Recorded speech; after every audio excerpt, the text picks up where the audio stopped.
Welcome to my channel. I am the out-of-body atheist.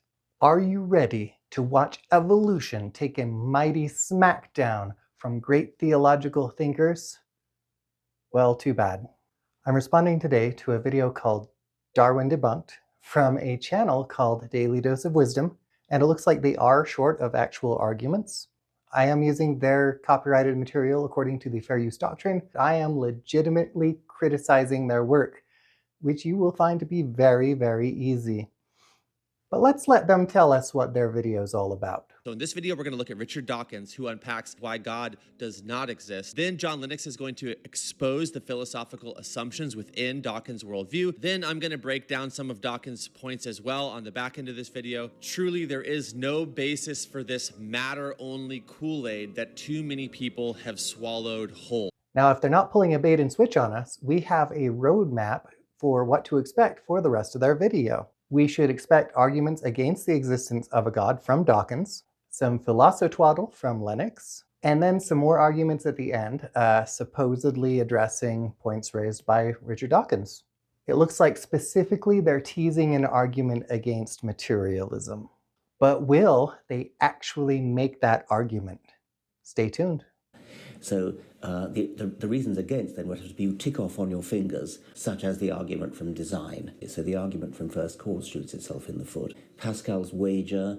I cut out a lot of what Dawkins had to say just because I'm not interested in his claims. We all should be familiar with Richard Dawkins. I'm just interested in what points they are going to be rebutting. If you want to see everything Dawkins had to say in this video, of course you can follow the link to their original video in my description and watch everything in context. It looks like Dawkins addressed intelligent design, the cosmological argument, and Pascal's wager. I do want to be really clear that I am not defending Richard Dawkins in this video. I don't particularly like the man anymore. I did make a lot of really great atheist friends on the Richard Dawkins Foundation official forum, and I'm really grateful to have met everyone from there, and I will always cherish the arguments and conversations that we had on that forum back before social media killed all the internet forums. But Richard Dawkins himself has not aged well. He has become a bigoted old fool and a hypocrite who refuses to acknowledge that biology has moved on and continues to claim that biology offers some sort of argument against tolerating and welcoming transgender people in our society, and biology doesn't offer any argument against transgender individuals. In fact, biology sheds a lot of light on why we should accept them and treat them just like all the other human beings we interact with. So Dawkins really has no excuse for the bigot he's become, and I would rather he just shut the hell up. I'd rather be addressing somebody else's arguments against a god. But none of that actually matters. We should be addressing the arguments themselves, independently of the questionable ethical standards of the person who made the arguments. So, does Daily Dose of Wisdom address Dawkins' arguments? Okay, so like I said, we heard a lot about fairies. We heard a lot about Thor. No, we don't actually hear anything about fairies or Thor in Dawkins' comments. I had to go back and rewatch them because I was like, where did that come from? I'm guessing that fairies are just a Thor spot for Daily Dose of Wisdom. And this type of rhetoric was effective when it first came out. There was a power in it, but it hasn't aged well because now we can see the sleight of hand at play here. We have a better understanding of how this is illusory in nature. There is no sleight of hand. When your interlocutor brings up Thor or fairies in response to your argument, what they're trying to point out is that there is the same amount of evidence for mythical gods and mythical beings that there is for your God that you're arguing for. The standards for evidence have not been met, and we are just as justified in choosing not to believe in fairies or Norse gods as we are in choosing not to believe in your God. Any argument you can make against fairies or Thor can also be flipped around and used as an argument against your God. Why do you dismiss other gods for which there is no evidence, but continue to insist on believing in your God for which there is no evidence? Or, from the other direction, how is the evidence that you are offering for your God not also evidence for other gods for which there is no evidence? Biological evolution, as usually understood by people like Richard Dawkins, is that, and I'm partly quoting here, natural selection, the blind automatic process that Darwin discovered, is the explanation for the existence and variation of all of life. That's a quotation from The Blind Watchmaker, one of his most famous books. I guess by people like Dawkins, he's referring to biologists, because biologists are the people who make a living studying evolution via natural selection. It feels like he's trying to frame it as a philosophical issue when it is in fact a scientific observation. It is a factual observation, and no amount of philosophy is going to invalidate the evidence. I feel like we're about to see the fact that natural selection isn't intentional or teleological used as an argument that it is random when it is not. But I am just guessing here. Let's see where Lennox takes it. Well, the first statement is false, and he took many years to admit it. Evolution, natural selection, cannot account for the existence of life. I guessed wrong. Rather than making a definitional error, Lennox decided to do a non sequitur. Evolution through natural selection does not account for the existence of life because that's not a part of the theory of evolution via natural selection. Evolution is the theory of how diversity arose and continues to arise in life on Earth, not the theory of how life arose on Earth. It's an important distinction. Abiogenesis is the theory of how life arose on Earth, approximately 3.5 billion years ago, as far as we can tell. Abiogenesis is not the same theory as evolution. I'm not sure whether Lennox is being misinformed or disingenuous here. Arguing that evolution is flawed because it doesn't explain the origins of life is about as silly as claiming that thermodynamics doesn't work as a theory because it doesn't account for gravity. For the most simple of reasons, that natural selection, in order to do anything at all, depends on the existence of life. Lennox is right, but he's also wrong. Natural selection is observed to act on things that are not alive. Within evolution, we're concerned primarily with living things, but in organic chemistry and the theory of abiogenesis and epidemiology, we do observe natural selection acting on non-living things and even things as small as individual molecules. Viruses do not fully conform to the definition of life. It is still somewhat of a point of contention in biology, but I'm pretty sure we've come down on the side of viruses not being alive. Any epidemiologist will tell you that viruses change via natural selection. In organic chemistry, we see molecules responding to environmental conditions all the time. The presence of other molecules or catalysts in their environment can result in enantioselective synthesis, which is really hard to say. What it means is just favoring the selection of one enantiomer over another. When that happens in nature rather than in a laboratory, that is a type of natural selection.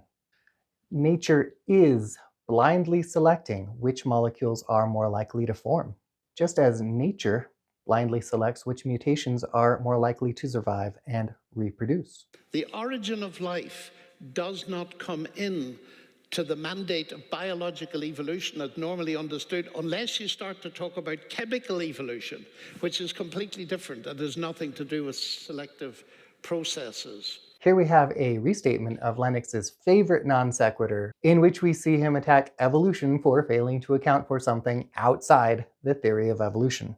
It remains silly, but we did already talk about that. I would love to see Lennox's evidence for his claim that chemical evolution is not the same as natural selection of living things. It feels a lot like an unsupported assertion, especially given the fact that we do observe chemical selection in organic chemistry all the time. Fortunes are made and lost in organic chemistry from discovering new synthetic processes that are selective. It's obvious that selection and mutation do something. Just have a look around this room. Do we all look the same? No. Why? Because there was selection. I bet some of you did some selecting. I did when I saw the lady that became my wife. I included that clip so we can do a hat tip to Lennox for being intellectually honest. I don't like reaction videos that are wholly negative. The observation of descent with modification is, in fact, one of the central premises of Darwinian evolution. What Lennox is referring to is sexual selection, which is a subset of natural selection. We are part of nature, and so when we select, it is still natural selection. I think what he's trying to say is that since we do not blindly choose our partners, it does not count as natural selection in the Darwinian sense as expressed in Dawkins's Blind Watchmaker, in which Dawkins says that it is a blind process, because more often than not, our love is not blind, at least not in the beginning. But since he isn't making a hard argument in that direction, it is wrong for me to say that is his intention. Only he knows what his intention really is, unless he states it. Natural selection can lack intentionality or teleology overall, even if participants are not blindly choosing. Just because I am not blindly choosing, that doesn't mean that the process for my entire species still isn't blind. Hey, this is a really long video. I would like you to like the video right now before you forget, because you're gonna forget. You're gonna be so tired by the end of this video that you're just gonna click away. And it would be a shame if you liked this video and you didn't like this video. Also hit subscribe. Selection and mutation do something. And from a Christian perspective, we must see that that is something God has built into the world. Well, there's another non sequitur. I understand that presupposing Christianity does restrict your worldview in the way that Lennox is stating. There are many, many good scientists who do manage to do good science that does not presuppose magic or supernatural entities because they actually understand how the scientific process works. That's a choice that Lennox makes, not a choice that is necessary for all Christians. As Paul pointed out to the Athenian philosophers, God has made of one every race of human beings. So that's okay. And what Darwin observed, brilliantly observed actually, were minor variations on the theme. But now comes the problem. Does this selection and mutation mechanism explain all the variation? My response to the question is, has there been any variation observed which is not demonstrably the result of mutation and natural selection? May I please have an example? The theory of evolution is one of the most tested theories in all of science. Almost every discovery in the fields of biology and endocrinology and epidemiology and genetics and paleontology are the result of testing the predictive power of evolution and failing to disprove it. It seems like a powerful rhetorical question only if you ignore the fact that evolution is backed by millions of objective observations and experimental results. I've got a friend in Oxford who is an absolutely brilliant fellow of the Royal Society, Professor Dennis Noble. And he is really the driving force behind what's called the third wave in biology. And what are they saying now? They're saying that neo-Darwinism is not fit for purpose. Third wave or third way evolution remains a minority position in evolutionary science. Dr. Noble is a proponent. The major difference between third wave evolution and the modern synthesis of evolution is that the former emphasizes evolution at the level of the organism, whereas the latter emphasizes evolution at the level of populations and gene frequencies. On their website, which I will link to in the description, they state, the vast majority of people believe that there are only two alternative ways to explain the origins of biological diversity. One way is creationism that depends on intervention by a divine creator. That is clearly unscientific because it brings an arbitrary supernatural force into the evolutionary process. Then they do go on to explain why they think their version of evolution is better than the modern synthesis. The point I'm making here is that Lennox appears to be assuming that because of their joint criticism of the modern synthesis in evolution, he thinks he's found an ally. But third wave evolution excludes creationism just as much as the modern synthesis does. It doesn't need to be modified. It needs to be replaced. The wheels are coming off this stuff, but people don't know it, which is why I've written just recently a major book on this to try to introduce, particularly to Christians, but not only, what is going on at the top level in science. The book is called Cosmic Chemistry: Do God and Science Mix? I wasn't able to find anything that suggests that third wave evolution even hints that the modern synthesis needs to be thrown out entirely. Nor am I finding anything in biology or evolution that even hints that third wave evolution is top level science. It seems like Lennox is off on another rhetorical romp. I understand that he's speaking in front of an audience, so he has to make broad claims like this to keep things interesting for them. But just like his other claims so far, this one is unsupported at best and counterfactual at worst. Now, don't misunderstand these people. Many of them feel still that there's going to be a naturalistic solution. In other words, a solution that doesn't involve a divine input of any kind. Lennox is right if by many he means most or all of them. Third wave evolution, despite its current fringe status, is still firmly within the realm of naturalism and excludes the supernatural as having any explanatory power. There is no path from third wave evolution to creationism or intelligent design. They're being much more honest now, and the reason is that the levels of information that we know to have been contained in the DNA, the human genome, are now discovered as only a small part of what's going on. And the huge problem is that DNA and all these proteins are dependent on the existence of the cell. Viewing DNA as information has been and continues to be a major barrier in actually understanding how DNA works and what it really is. DNA does not contain a recipe for life. Ribosomes do not read and interpret information from DNA. We talk about cellular scale mechanisms acting with agency because at the human scale, the most important things do happen with agency. And imbuing agency on these chemical, mechanical processes helps us understand them. But just like large language models in AI create the illusion of understanding, along those same veins, the cellular mechanisms, including our DNA, just create the illusion of reading and interpreting and acting on information because we, as agents in agency land, better understand them when they do so. When we refer to DNA as information, we're not talking about cellular information, we're talking about human scale information. From the perspective of the cell, there is no information, there is no code, there is no reading, there isn't even an output.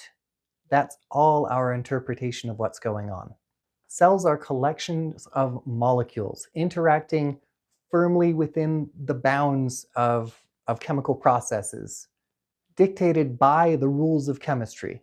DNA is just a particularly large molecule doing what molecules do inside a cell. While we conceptualize cells as containing factories and libraries and control centers and highways and all sorts of human scale infrastructure, that's just what we're doing with our human minds. That's not actually how cells work. When we mistake our ability to create information from DNA, we are mistaking the map for the terrain. We create that information. The information does not inhere in the DNA. Maps are information about terrain. Terrain does not have information that inheres in it, but when we make a map, we have generated information that reflects the terrain. It's a human language thing. Humans make maps. Humans read signs. There is no more information in DNA or in terrain or in wind patterns than there is in anything else. It becomes information when we encode it in our language and when we interpret it and when we try to make predictions based on it. There is no wind formation that is read by clouds and produces weather, but we can create copious amounts of information that allows us to predict weather.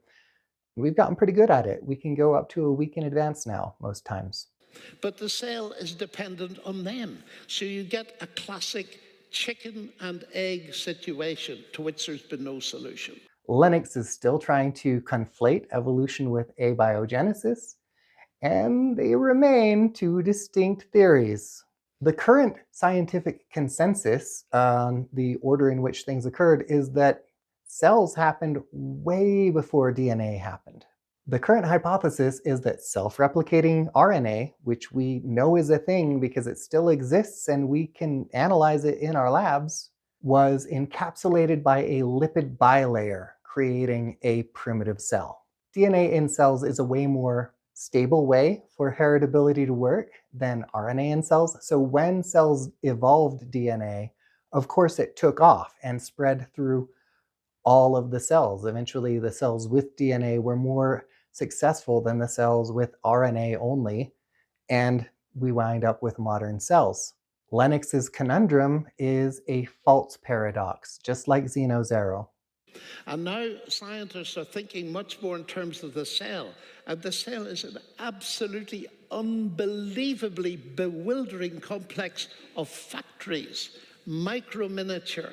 Now, it's not the fact that they contain information that's the problem, it's the nature of the information. Now Lennox is bringing all of our human-scale misunderstandings together to create one giant misunderstanding about cells. As I said earlier, cells don't really contain factories and information. Those things are just how we interpret what's going on within the complex chemistry of a cell.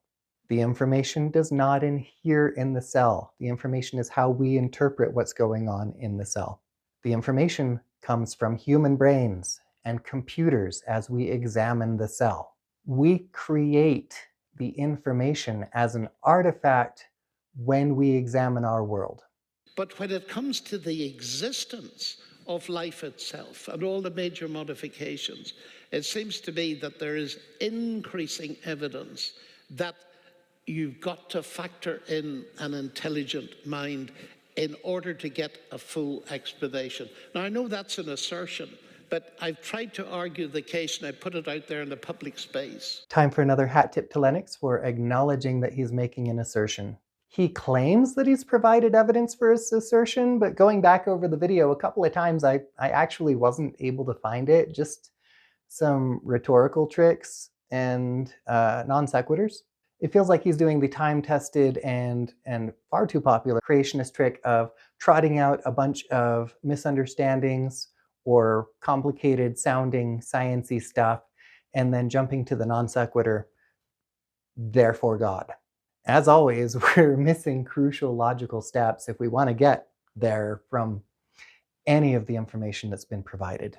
So what you're saying, John, is that science is not the only way to truth, which is actually scientism. Scientism is the belief that science and the scientific method are the only ways of finding truth about the world we live in. I think it's fair to say that scientism is a misunderstanding of science. Science itself is not in the business of getting us to capital T truth. That's why we refer to our highest level of certainty in science as a theory. Scientists emphasize the contingent nature of knowledge in science. Scientists are intensely aware that what we think we know about the world we live in may change due to future discoveries. Every scientist wants to be the one to make those discoveries. You can't do science if you're doing scientism. Okay, so now I'm just going to highlight a couple things here within what Dawkins originally said that just need to be underscored. So the first thing is this: the idea that natural selection explains all design is utterly silly, because of course natural selection cannot explain any design that predates the existence of life itself. Brandon says, natural selection cannot explain any design that predates the existence of life itself. He's not wrong, but he's not even right. Natural selection doesn't explain or presuppose design at all. Brandon clearly does presuppose design. Natural selection as a part of the theory of evolution works independently of the idea of a designer. So, once more, the failure of natural selection or evolution to explain an intelligent designer is just as big a failure as when thermodynamics fails to explain gravity. That's not part of the theory. That's not what they're for. You can hammer with a screwdriver, but you look like a fool. The fine-tuning of the universe, the physical constants, forces like gravity, electromagnetism, the nuclear forces that are themselves designed so precisely that even the slightest change would make life impossible. Natural selection has literally nothing to do with any of these. Again, Brandon is right, but he's not even wrong. The failure of natural selection to explain concepts in physics is not a failure at all. Natural selection is a part of biology, not physics. So now we've moved into territory that is even more ridiculous than rejecting thermodynamics because it fails to account for gravity. Now we're not trying to hammer with screwdrivers, but with our foreheads. And the odds of these constants aligning perfectly by accident are entirely unfathomable. The problem with arguments from probability is that they carry no weight if you can't show the improbability or how you calculated it. Given that we only observe one universe, how could you even begin to calculate the probability of something being the way it is in the one universe? Statistics and probability are about analysis of collections of data. The higher the improbability, the less meaningful your results are unless you've analyzed a larger collection of data, which means when n equals 1, a higher improbability is stupider. If I flip a coin 3 times and I get heads 2 times and tails 1 time, the probability from my sample size of getting heads is 2 out of 3, or 66%. But my sample size is too small to be significant. If we expand our sample size to 100, we'll find that the probability of getting heads is closer to 50% than it was to 66%. And the more we expand our sample size, the closer we'll get to 50%. Till we reach a point where in theory it's exactly 50%. But chances are, depending on how many significant figures you're carrying through your measurement, you'll never objectively get to a 50% probability from a coin toss without exceedingly large numbers, bigger than my patience. So what does a calculation of probability from one measurement in one universe even mean? Some then suggest a multiverse with infinite variations to try to get around this, but that is unprovable, number one, and also it actually just pushes the question back by one step. Infinite universes means you need infinite design. Brandon is right that proposing a multiverse is not supported by evidence. But then he ruins it by inserting his presupposition of intelligent design. This would be an even more devastating observation if Brandon were not pretending to have done a probability calculation from only one data point. Neither a multiverse nor fine-tuning are supported by the evidence as we currently observe our universe. We should not propose a multiverse or an intelligent designer until we have evidence for them. And frankly, I don't think that I have enough faith to buy into this, especially after looking at the mathematical probability of such a thing arising in just our one known observable universe. Here, Brandon is making two claims. He claims that a multiverse is a faith-based idea. Since a multiverse is not supported by evidence, I'll agree with him. Let's wait for some evidence. He also claims to have observed the mathematical probability of our universe having the physical constants it does. That would be a lot easier to believe if he showed the calculations or provided a source. Because I'm still hung up on a probability calculation from one data point. It feels like a tacit admission that he doesn't actually know how probability works. Second, natural selection does not apply to the origin of life itself. I don't know how many times and how loudly I have to say this. For natural selection to work, life must already exist to reproduce and evolve. Saying that natural selection explains the origin of life would literally be like saying that Mario is responsible for the creation of the N64. Or like saying thermodynamics explains gravity. Or like saying Weissenberg theory explains genetics. Or like saying Newtonian mechanics explains quantum mechanics. Or like saying arguments against abiogenesis are arguments against evolution. Those are all stupid things. You don't even realize that your example applies to your video, not actual evolutionary theory. And so many people believe that natural selection explains the origin of life. It looks like some creationists think natural selection is an attempt to explain the origin of life. But there are zero competent biologists who believe that natural selection explains the origin of life. Is this entire video a straw man argument? Because it's beginning to feel like a straw man argument. I don't understand evolution, therefore my argument against my misunderstanding of evolution disproves evolution. So the more that we use science to learn about the reality that we inhabit, the more clear it becomes that there is a purpose and a design across this universe. Design is not an illusion, it is a signpost. Hey Brandon, could you do us all a solid and show us the science you claim to have used? Because what I see is an argument against evolution because it doesn't do what it isn't supposed to do, and an argument from probability based on one measurement, one observation. I see a marginally attractive young man pounding a nail with his forehead and proudly proclaiming that he's a carpenter. Neither of those are, to my understanding, science, nor is the proposal of any entity for which there is no evidence, like a designer. Pointing beyond chance and mere matter itself to something greater. Dare I say, to someone greater. I'm not mad. I've come to expect arguments against evolution to be a collection of unsupported assertions. But I am disappointed. This video started with a number of promises, and I really don't feel like it kept most of them. We did get some classic Dawkins arguments against the existence of God, but I didn't feel like we got anything of substance from Lennox. Just a bunch of misunderstandings and non sequiturs. It's called learning, Lennox. Try it.